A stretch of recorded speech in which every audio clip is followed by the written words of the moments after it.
ফিরে এলাম বিরতির পর। বাংলাদেশের সাধারণ নির্বাচনের আজকে ভোট গ্রহণের দিন, যদিও সকাল থেকে নিউজ ভ্যানগার্ড বাংলাদেশের যাবতীয় খবর তুলে ধরেছে, তবে এই মুহূর্তের যে খবর, বাংলাদেশের হিংসায় প্রাণ গেল সাধারণ মানুষের। কার্যত গুলিবিদ্ধ হয়ে 4 জন মানুষ হাসপাতালে ভর্তি রয়েছেন। চারিদিকে কার্যত যে খবর উঠে আসছে, বিক্ষিপ্ত অশান্তির খবর, একেবারে এক্সক্লুসিভ নিউজ ভ্যানগার্ডের পর্দায় আপনারা দেখতে পাচ্ছেন সেই ছবি। সকাল থেকে ভোট গ্রহণ শুরু হয়ে যায় নির্ধারিত সময় অনুযায়ী, নির্ধারিত সূচি অনুযায়ী। বাংলাদেশ নির্বাচন কমিশন যাবতীয় প্রস্তুতি নিয়ে রাখে। তবে এই মুহূর্তের কি পরিস্থিতি রয়েছে, একেবারে সরাসরি কথা বলে নেব। বাংলাদেশের আমাদের প্রতিনিধি আহমেদ রাসেল রয়েছে টেলিফোন লাইনে। রাসেল বাবু, নিউজ ভ্যানগার্ডের পর্দায় আপনাকে স্বাগত। জি ধন্যবাদ। রাসেল বাবু, বাংলাদেশের সারাদিন ভোট পেরোলো, এখন ঘড়ির কাঁটায় 7টা বাজে, কি পরিস্থিতি দেখতে পাচ্ছেন? সারাদিন যথেষ্ট সুষ্ঠু ভোট হয়েছে বলে আমরা জানতে পেরেছি। সর্বশেষ নির্বাচন কমিশনের পক্ষ থেকে বলা হয়েছে, ভোটের পরপরই প্রধান নির্বাচন কমিশনার কাজী হাবিবুল্লাহ আউয়াল একটি সংবাদ সম্মেলন করেছেন।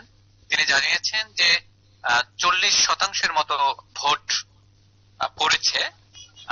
এই পরিমাণ বাড়তেও পারে অথবা কমতেও পারে। এখন পর্যন্ত ভোটের প্রকৃত ফলাফল নিশ্চিত হওয়া যায়নি।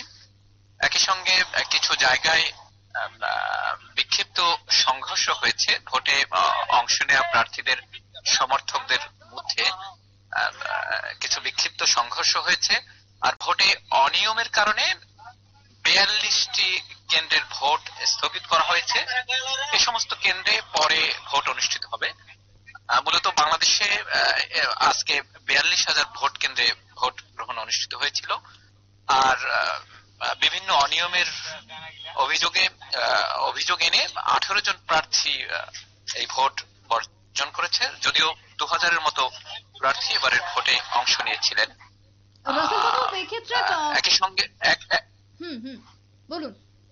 জি, একই সঙ্গে একজন আওয়ামী লীগের একজন প্রার্থিতা বাতিল করা হয়েছে আচরণ বিধি লঙ্ঘনের দায়ে। নির্বাচন কমিশন সন্ধ্যায় ওই প্রার্থিতা বাতিল করেছেন। তিনি ভোটে অংশ নিয়েছিলেন। একই সঙ্গে সন্ধ্যায় ভোট শেষে আওয়ামী লীগের পক্ষ থেকে একটি সংবাদ সম্মেলন করা হয়েছে। সেই সংবাদ সম্মেলনে আওয়ামী লীগের সাধারণ সম্পাদক ওবায়দুল কাদের বলেছেন যে আজকের ভোট মূলত গণতন্ত্রের জয় হয়েছে এই ভোটে। একই সঙ্গে এই ভোট বা এই নির্বাচন বাংলাদেশের গণতান্ত্রিক অগ্রযাত্রাকে আরো এক ধাপ এগিয়ে নিল বলে তিনি মন্তব্য করেছেন। রাসেল বাবু, সারাদিনের যে বিক্ষিপ্ত কিছু ঘটনার খবর উঠে এসেছে, এতে কতজন আহত হয়েছেন বা কতজন নিহত হয়েছেন, কি খবর রয়েছে? এখন পর্যন্ত অফিসিয়ালি আহত বা নিহতের যে খবর, সেটি কার্যত অফিসিয়ালি আমরা জানতে পারিনি। তবে বিক্ষিপ্ত কিছু সংঘর্ষ হয়েছে। সেটি আপনি জানেন যে দেশের প্রধান বিরোধী রাজনৈতিক দল বিএনপি এই ভোট বর্জন করেছে। তারা কিন্তু এই ভোটে অংশ নেয়নি। মূলত স্বতন্ত্র বা নির্দলীয় কিছু প্রার্থী এবং বাংলাদেশ আওয়ামী লীগের প্রার্থীরা এই ভোটে অংশ নিয়েছিলেন। তো মূলত নির্দলীয় প্রার্থী এবং বাংলাদেশ আওয়ামী লীগের প্রার্থীদের যারা সমর্থক রয়েছেন, ভোটের পরে কিছুটা কয়েকটি জায়গায় এই বিক্ষিপ্ত সংঘর্ষ হয়েছে।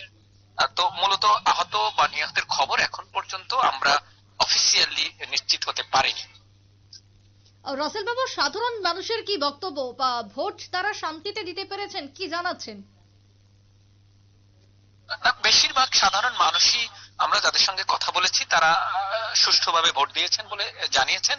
একই সঙ্গে আমরা যে সমস্ত ভোট কেন্দ্র পর্যবেক্ষণ করেছি, সেখানেও দেখেছি যে ভোট অনেকটা সুষ্ঠুভাবেই সম্পন্ন হয়েছে। কাউকেই ভোট দিতে বাধা দেওয়া হয়নি।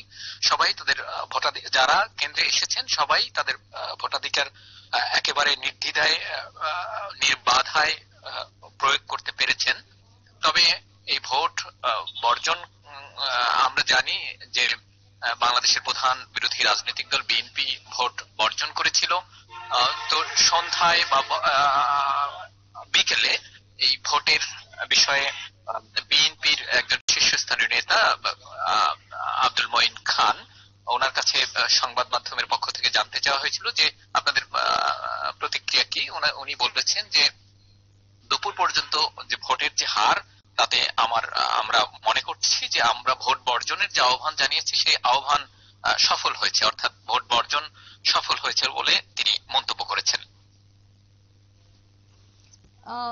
বেশ, ধন্যবাদ রাসেল বাবু আমাদের সঙ্গে টেলিফোন লাইনে থাকার জন্য। কথা বলছিলাম বাংলাদেশের প্রতিনিধি আহমেদ রাসেলের সঙ্গে। তবে বাংলাদেশে হিংসায় প্রাণ গেছে সাধারণ মানুষের, বিক্ষিপ্ত কিছু হিংসার ঘটনার জেরে এমনটাই অভিযোগ উঠে এসেছে বাংলাদেশ থেকে। অন্যদিকে শাসক দল এবং বিরোধী দল অর্থাৎ আওয়ামী লীগ এবং বিএনপির পক্ষ থেকে কার্যত প্রতিক্রিয়া ব্যক্ত করা হয়েছে।